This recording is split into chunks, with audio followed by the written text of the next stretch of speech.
अच्छा बता कैसी बहू चाहिए तो को? मैया तू लावेगी मुकू? बोले बिल्कुल लाऊंगी, पहले बता तो सही तो को बहू कैसी चाहिए? रोज बोले बहू चाहिए बहू चाहिए, कैसी बहू चाहिए बता? मैया भोरी सी लइयो, ज्यादा तेज तर्रार मत लइयो।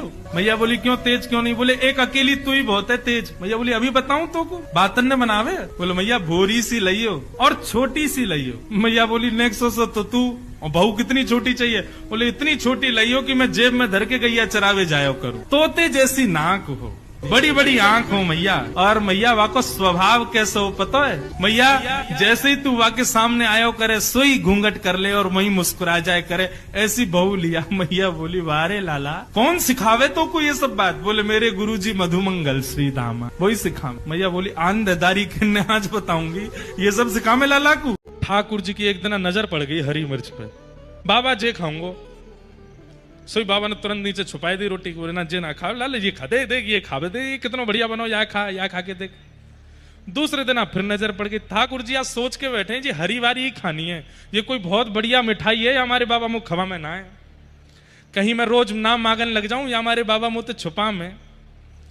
आज ठाकुर जी पहले तो ही बिल्कुल योजना बना के बैठे, आज वो हरी वारी ही खानी है। जैसे नंद बाबा भोजन पान लगे, लाला को पवन, ठाकुर जी के मैं ना खा रहा आप खाओ। और जैसे ही अवसर मिला ठाकुर जी ने तुरंत वो मिर्च उठाई और नंद बाबा हाथ पकड़ते तब तक तुम मुंह में लेके गप और जल्दी जल्दी दांतन से चिड़चिड़ करके खा गए। अब जैसे ही ठाकुर जी ने खाई महाराज, यहां नंद बाबा के तो पसीना छूटे। अरे यशोदा जल्दी आ। क्यों? लाला के तो बोल बोल सब बंद है गए, मोहनलाल पड़ गए, आंखनते आंसू। अब तो ठाकुर जी रोवे सो रोवे, जीभ निकाल के रोवे, खांस खांस के रोवे, कभी अपनी जीभ पकड़ के जोर दो चिल्ला मैया मेरी जीभ पजर गई, मेरी जीभ पजर गई। मैया बोले लाला तू इतनो उधमी है, इतनो उधमी काय को खागो मिर्ची वो? अरे मोह लगी कोई पेठा होएगो, बाबा खवावे ना है। जैसे ही दीपावली आती है तो ठाकुर जी अपनी दुकान खोलते हैं, नंद बाबा के पीछे पड़ जाए, बाबा मुंह को दुकान बनवाओ। बोले काय की दुकान? बोले कोई जलेबी बेच रहा है, कोई दिए बेच रहा है, कोई पटाखे बेच रहा है, कोई मिठाई बेच रहा है, मैं बेचूंगा। तो नंद बाबा बोले कहा बेचेगो?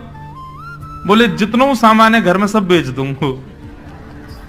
और ठाकुर जी पीछे पड़ पड़ के एक दुकान बनवाते हैं अपनी, और वह दुकान में पूरे नंद भवन की सामग्री लेके आ जावे। और बेचे कैसे हैं? पैसा ना लें, वाक्य बदले स्नेह मांगे।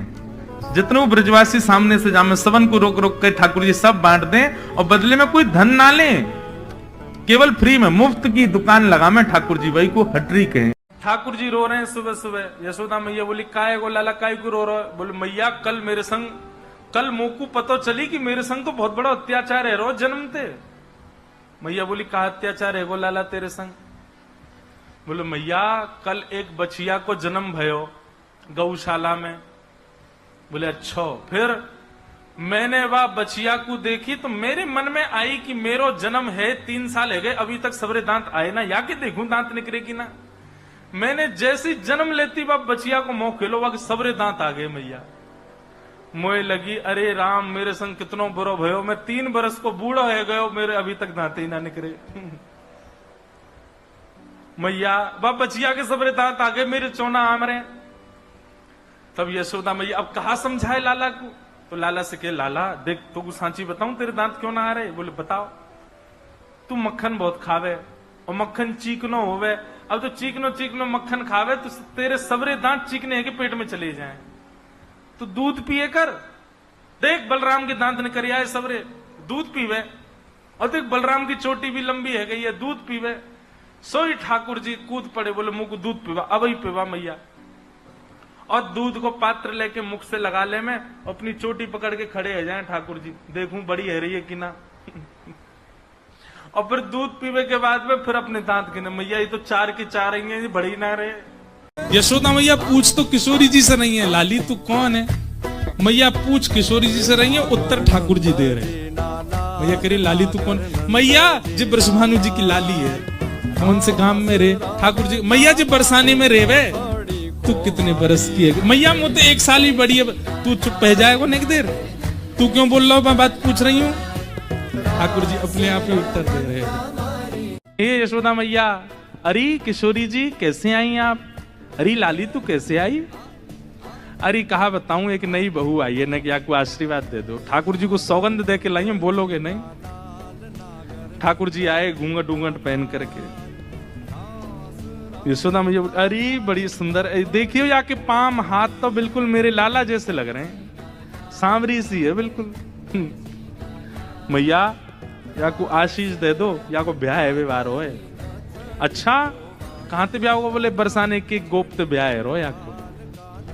मैया बड़ी निपुण है, खानो बनानो जाने, नाचनो जाने, गानो जाने सब। यशोदा मैया बोली अच्छा न नाच के दिखाइयो। घूंघट में ठाकुर जी नाच रहे हैं यशोदा मैया के आगे। मैया बोली अरे तू बड़ी विलंबते मिली मोए, किशोरी ते पहले मिल गई होती, तेरो ही ब्याह कराती अपने लाला ते।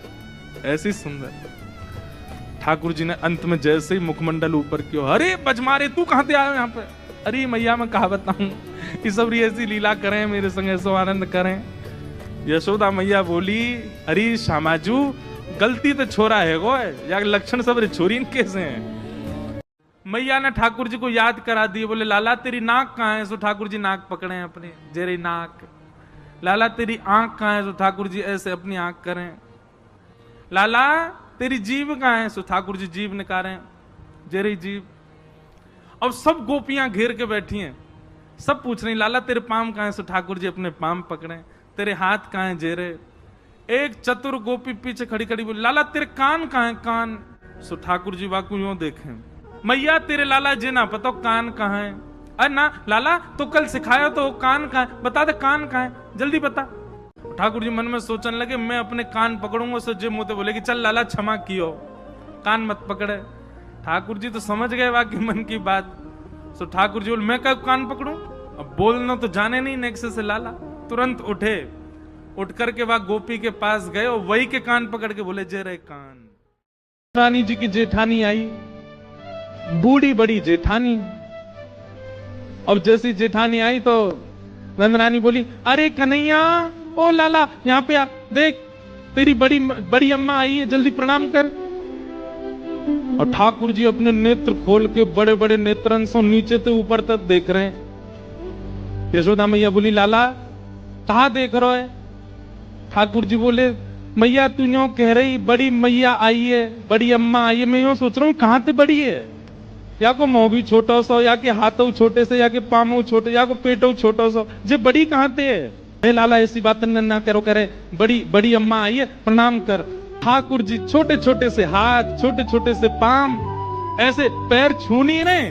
ठाकुर जी दंडवत लेट गए जमीन में और अपनी छोटी छोटी उंगलीन से बड़ी अम्मा के पाम के अंगूठा उंगलीन को ऐसे कुरेद रहे हैं। ठाकुर जी प्रणाम कर रहे हैं। अब ठाकुर जी के उंगली के स्पर्श हेते ही बड़ी अम्मा के तो इतना प्रेम उमड़ो, इतना प्रेम उमड़ो। अम्मा ने उठाए करके ठाकुर जी अंग से लगाए लिए, अंग से लगाए के बोली अरे मेरो लाला, अरे मेरो कन्हैया, मेरे लाला के रोम रोम के ब्याह है जाए, इतने ब्याह हो मेरे लाला के कि खूब सारी बहू आ जाए घर में। ठाकुर जी को जैसे पता चली कि किशोरी जी मक्खन निकाल रही हैं, दही मथ रही हैं, छोटी सी गोपी बनकर के किशोरी जी बनकर के पहुंच गए और छोटी सी लाली जैसी आई तो कोई ने रोके भी नहीं। और इतने बड़े बड़े लोग हैं भीतर से, अरे नेक इसको हटाओ, मेरी सखी दही निकाल रही, मैं देखने जाऊंगी। अरे अरे लाली तू आगे आजा, तू आगे। सब लाली समझ के आगे आगे करते चले गए। ठाकुर जी पहुंच गए बिल्कुल जहां किशोरी जी मथ रही हैं, चुपचाप वहां जाके खड़े है गए। अगल बगल वाली गोपी कहें अरे कौन की है? ठाकुर जी कहें तो क्या करना है, कोई क्यों हूं मैं? अरे बड़ी चपड़ चपड़ बोला है, हाँ तो अपने छुरा करा दियो ब्याह मोते, अब ना करूंगा चोरी। पर भैया बा के बदले मोकू कहा देगी? तू जो केगो सो दूंगी, मैं चोरी करना आज से ही छोड़ दूंगा, पर बा के काजे तो को मेरो ब्याह कराना पड़ेगा। आहा ब्याह की बात सुन करके तो यशोदा मैया बड़ी खुश है गई। अरे लाला तो पे मोह धोबो आवे ना, तो को खवाबो पिवाबो भी मैं करूं और ब्याह करेगो? मैया अब उम्र है गई, अब का बुढ़ापे में ब्याह करेगी मेरो? 3.5 बरस को है गए मैं, अब मेरो ब्याह कर दे तू। मैया सुन ले कैसी बहू चाहिए? बोले बता। मैया छोटी सी लियो। इतना बड़ा तू बहू कितनी बड़ी लाऊं? इतनी बड़ी लिया कि मेरे जेब में धर के गैया चरावे चली जाए करे मेरे संग। इतनी सी लिया मैं जेब में धर के ले जाए करूं, और जब मेरा मन करे करे मैं जेब से निकाल के बात कर ले करूं। मैया ऐसी बहू लिया। मैया बोली अच्छा। और आंख बड़ी मोटी मोटी हो, तोता जैसी बाकी नाक हो मैया, और मैया ऐसी हो घूंघट कर करके डोलती रहे पूरे आंगन में। तोते तो मुख ही ना दिखावे तो कुछ छुपा के रहवे तो शर्माती रहे, ऐसी बहू लिया। ब्रजवासियों को एक बार पता चल गया कि ठाकुर जी परमात्मा है, तो सब ब्रजवासी ने ठाकुर जी से कही लाला तू जय जय। ठाकुर जी बोले हम्बे मैं जय जय। लाला तो जय जय तो वैकुंठ में रे। ठाकुर जी बोले हम्बे का चुदना को लीला कर आऊं। सब स्पष्ट कर दिया ठाकुर जी ने। तो मधुमंगल श्रीदामा तनसुखा मनसुखा सबरे सखा बोले लाला तो एक काम कर, तू जय जय तो और कछु मत कर, एक बार अपना वैकुंठ दिखाला हमें। ठाकुर जी बोले वैकुंठ देखोगे? बोले हाँ। ठाकुर जी अपने सबरे सखान ने लेकर के महाराज वैकुंठ गए। जैसे ही वैकुंठ पहुंचे बोले भारे सबरे ब्रजवासी लाला जी चार भुजा वाले कौन खड़े हैं सामने? बोले जय विजय पार्षद हैं। मधुमंगल हाथ पकड़ के देख रहा है। ठाकुर जी बोले कहा देख रहे हो? वो देख रहा हूँ असली के कि नकली लगा के आ गए। ठाकुर जी ने इशारा कर दिया, वैकुंठ में सब प्रणाम कर रहे हैं। मधुमंगल श्रीदामा को भी। मंगल श्रीदाम बोले लाला जी सफेद सो हाथी डोल लो, या के ऊपर एक राजकुमार बैठो, जी कौन है? बोले इंद्र देवता है जिन जाके तुम सब ब्रजवासी पूजा करो करते। तो मंगल श्रीराम बोले लाला जाने बहुत पूजा कराई, खूब 56 भोग बनवा बनवा के पाए, कभी दिखो नहीं हमको, आज पहली बार दिखो है। तू जय जय है ना? बोले हाँ। यार नीचे उतार के जाके हाथी पे हमें बैठा दे। ठाकुर जी बोले इंद्र रुको, नीचे उठो। ऐरावत हाथी तुरंत बैठ गया इंद्र चरणों में, आज्ञा करें भगवान। बोले हमारे सखा बैठेंगे। ऐरावत हाथी, उस हाथी की महिमा ऐसी बताई जाती है। ऐरावत हाथी पर सब घूमन लगे। ठाकुर जी इतने आनंद में, सब ब्रजवासी वैकुंठ घूम रहे हैं। नेक और आगे चले। सबरे बोले लाला जी चार मुखवारों कौन है?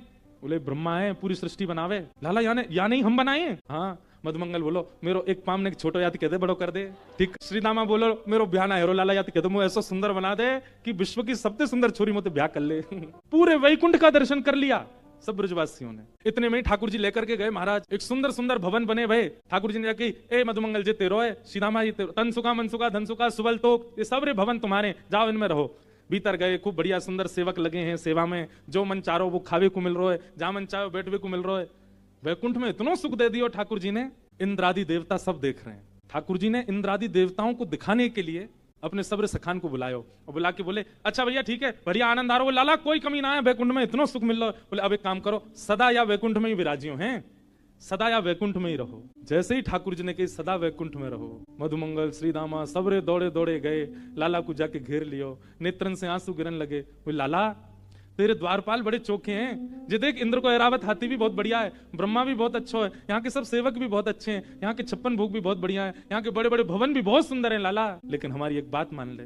बोले कहा अगर तू जय जय है, तू जय जय यही मारे हमको वैकुंठ लेके आयो, अब अपने जय जय हैवे को एक बात और निभा। बोले कहा हमें फिरते ब्रज भेज दो और माते कहीं मत भेजियो, बस सदा हम ब्रज में ही रहें, वृंदावन में ही रहें, यमुना के तट हो, कदम्ब की छैया हो, नंद बाबा और यशोदा मैया हो, गोपीन के हाथन सो बनी भई चूल्हे की रोटी हो, मक्खन धर के बीच में लाला बैठो हो, चारों तरफ हम बैठे हो, 3 दिन की बासी कढ़ी पा रहे हो, लाला वाक्य आ गया वैकुंठ को सुख फीको है, यहाँ ना रहनो, तो हमें वृंदावन ही ले चल। ठाकुर जी ने तिरछी नजर से ब्रह्मा आदि को देखा। बोले कहां ब्रह्मांड का ऐश्वर्य मांगने के लिए ब्रह्मा आदि देवता तत्पर रहते हैं, और यही इसी भय में रहते हैं हमारी पदवी कोई छीन ना ले। और इन ब्रजवासियों को देखो, सारे भोग भुगाने के बाद भी इनको चाहिए वृंदावन ही, इनको चाहिए ब्रजमंडली। एक गोपी यशोदा मैया के पास आई, मैया ते आके बोली मैया मेरे घर में आज पूजन होएगा। मैया बोली अच्छा, तो मैया आपके गौशाला में सुरभि गाय है, और सुरभि गैया का जो गोबर है ना, उस गोबर में से एक अद्भुत सुगंधी आती है, तो मेरा मन है कि आपकी सुरभि गैया को गोबर में अपने घर ले जाऊं और वही को चौका करूं, तब पंडित जी आके वैदिक मंत्र बोले और अनुष्ठान होएगा घर पे। आपकी आज्ञा हो तो मैं सुरभि को गोबर ले जाऊं। मैया बोली ये कोई पूछवे की बात है, अरे गोबर कोई पूछ के लिए हो जाए, सामने गौशाला इतनी गैया हैं गोबर कर रही हैं, जा सुरभि को ले ले, थोड़ा बहुत गोबर ले जा अपने घर। लेकिन ये सारी बातें ठाकुर जी सुन रहे थे भीतर खड़े खड़े। ठाकुर जी निकल के बाहर आए, मैया जी तेने कहा कियो? मैया बोली कहा भे हो? तेने वह गोपी को कैसे कह दे कि तू गोबर ले जा? मैया बोली लाला तू भी ऐसी बात करे, तू तो ऐसे यहाँ पूछवे आगो जैसे वो सोनो ले जा रही हो, चांदी ले जा रही हो, रत्न ले जा रही हो। अरे मैया तू बहुत बोरी है, तू जाने ना है, तो को पता 33 कोटि देवता गैया में रहे में। बोले हाँ बता लक्ष्मी कहाँ रहे वे? यशोदा मैया बोली लक्ष्मी तो गोबर में रहे। तो बोले तेने अपनी घर की लक्ष्मी दे दी, दूसरी गोपी है, और यूं कह रही है सोनो तो दियो ना, चांदी तो दियो ना। मैया जा घर में गैया को गोबर ना गिरे ना, वहां घर ते लक्ष्मी चली जाए, और तेने अपनी घर की लक्ष्मी दे दी वाह, मैं तो ना ले जान दूंगा। यशोदा मैया हंसन लगी, अच्छा तो तू जा, तू गोपी से बात कर ले। ठाकुर जी गए गोपी के पास, जाके खड़े है गए, एरी गोपी। हाँ लाला, ऐसे ऐसे ही मुफ्त में ले जाएगी तू गोबर है, कछु दे के जानो पड़ेगा तो है। गोपी बोली लाला गोबर की कोई रकम होवे, गोबर को कोई दाम होवे? अरे हम गोकुल में रहे जहां लाखों गौवंश है, वहां को नाम गोकुल है, अनेकों गोबर हैं सब जगह, लेकिन मोको तो सुरभि को गोबर चाहिए, ये हमारे लेवे आ गई और या को कोई दाम थोड़ी होयो करे। ठाकुर जी बोले नहीं हम तो दाम लेंगे। बता गैया कौन की? बोले लाला तेरी। या गैया ने जो चारों खाए वो चारों कौन को? बोले लाला तेरो। वह चारों को पैसा दे के खरीद के कौन लाया? बोले हमारे पिताजी। वह चारे को कौन ने खाया? वो गैया ने। गैया ने खा के भीतर गोबर बनाए के कियो, तो गोबर कौन को? लाला गोबर भी तेरो। तो तू कैसे ले जाएगी? छोड़ यहीं पे, नहीं ले जान दे रहे। गोपी बोली लाला मेरे घर उत्सव होएगा। बोले दाम दे दे और ले जा। बोले कहा दाम दूं तू बता। बोले तू जितनो गोबर ले जाएगी उतनो अपने घर को मक्खन दे जा। हमारे यहाँ गोबर के बदले मक्खन मांग रहे हैं, जितनी परात गोबर ले जाएगी उतनी परात भर के मक्खन दे जा। गोपी बोली लाला मक्खन तो बहुत महंगो होवे, मक्खन की गोबर ते कहा तुलना। बोले ना हमारो तो गोबर भी मक्खन के समान है, ना है तो कभी रोटी पे चुपड़ के खाई लियो, हमारे गोबर है, आनंद आ जाएगा। तो गोपी बोली अच्छा ठीक है मैं मक्खन दे जाऊंगी, मुँह ले जान दे।